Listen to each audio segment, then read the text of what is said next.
સુરતમાં ટ્રાફિક નિયમોનું વારંવાર ભંગ કરાતા વાહન ચાલકો સામે આરટીઓ દ્વારા કડક કાર્યવાહી કરવામાં આવી છે. છેલ્લા 2 વર્ષ દરમિયાન 1465 જેટલા વાહન ચાલકોના લાયસન્સ સસ્પેન્ડ કરવામાં આવ્યા છે. રોંગ સાઈડમાં વાહન હકારતા હોવાથી તેમના લાયસન્સ સસ્પેન્ડ કરવામાં આવ્યા છે. ચાલુ વાહને મોબાઈલ ફોન પર વાત કરવી, આ સાથે જ ઓવર સ્પીડ પર વાહન હંકારવા અને ડ્રંક એન્ડ ડ્રાઈવ કરતા વાહન ચાલકોના લાયસન્સ સસ્પેન્ડ કરવામાં આવ્યા છે. તદુપરાંત હેલ્મેટ વિના વાહન ચલાવતા લોકો અને ટ્રાફિક સિગ્નલના નિયમોનું ભંગ કરતા વાહન ચલાવતા લાયસન્સ લોકોનું સસ્પેન્ડ કરવામાં આવ્યું છે. વારંવાર નિયમોનું ઉલ્લંઘન કરનાર વાહન ચાલકો સામે કડક કાર્યવાહી કરવામાં આવી રહી છે. સુરત પોલીસ સ્ટેશન અને આરટીઓ વિભાગ દ્વારા જ છે તે સંયુક્ત રીતે કડક રીતે કાર્યવાહી હાથ ધરવામાં આવી છે.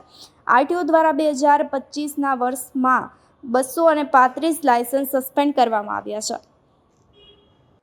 સુરત જિલ્લામાં વર્ષ 2024 દરમિયાન કુલ 235 ડ્રાઇવિંગ લાયસન્સ સસ્પેન્ડ કરવામાં આવ્યા છે, જેમાંથી 175 ડ્રાઇવિંગ લાયસન્સ 3 માસ માટે અને 60 ડ્રાઇવિંગ લાયસન્સ 6 માસ માટે સસ્પેન્ડ કરવામાં આવ્યા છે.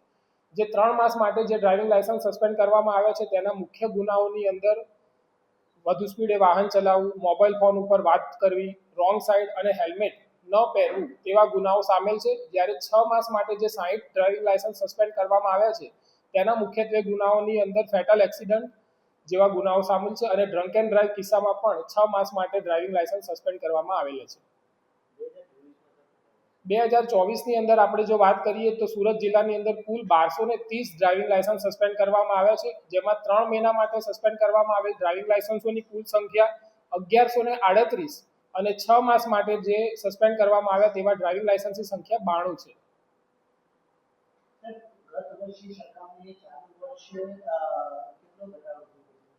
ગત વર્ષમાં કુલ 1230 ડ્રાઇવિંગ લાયસન્સ સસ્પેન્ડ કરવામાં આવ્યા હતા. તેની કમ્પેરમાં આ વર્ષે 235 ડ્રાઇવિંગ લાયસન્સ સસ્પેન્ડ કરવામાં આવ્યા છે.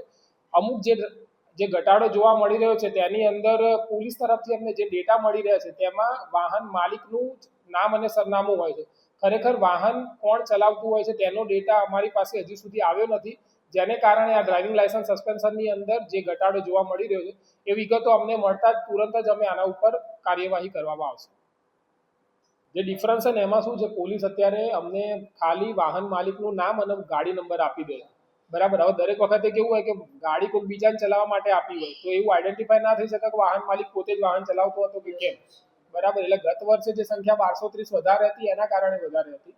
આ વખતે હજી સુધી એ ડેટા મળ્યો નથી ને ચર્ચા કંઈક ચાલે છે આરટીઓ સાહેબની કક્ષાએ. એ મળશે તો આમાં બી હા ના, જે માણસ ચલાવતો હતો એનું ડ્રાઇવિંગ લાયસન્સ અથવા એનું નામ હોવું જોઈએ ને, એ ડેટા અમારી પાસે નથી. પોલીસ અમને શું કરે છે કે આટલા વાહન છે અને આ વાહન માલિકનું નામ આ ગુનામાં સંડોવાયેલા છે, પણ ડાયરેક્ટ એના ઉપર એક્શન ના લઈ શકાય કારણ કે પેલું કોર્ટમાં જાય કાલ સવારે.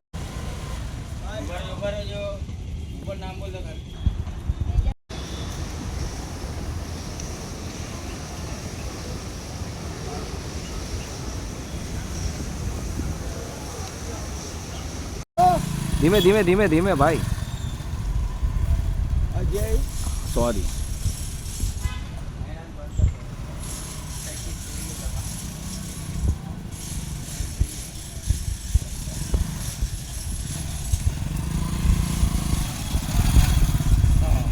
ઓકે. હા, રોંગ સાઈડ ખરા ને 3 માસ માટે જેટલા છે એની અંદર રોંગ સાઈડ, બરાબર, વિધાઉટ હેલ્મેટ, ચાલુ મોબાઈલ ફોને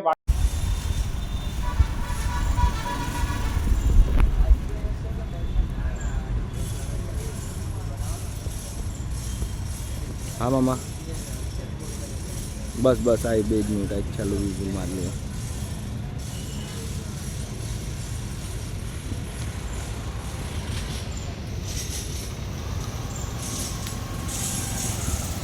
બોલો પાછો હું આવી ગયો,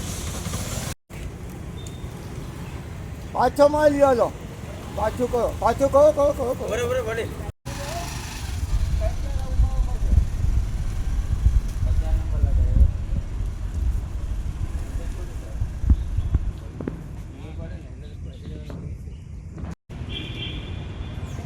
અવાજ ગયો અવાજ જાય.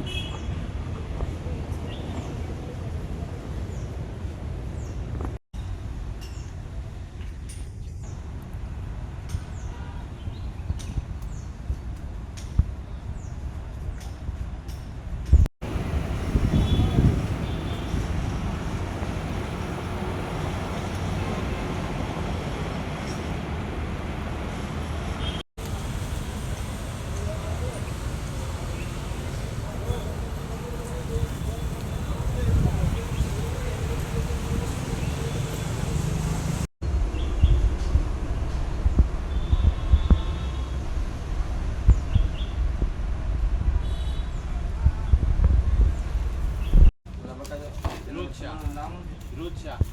પેલી બારી પર નામ બોલો તમારું. રોજ શાહ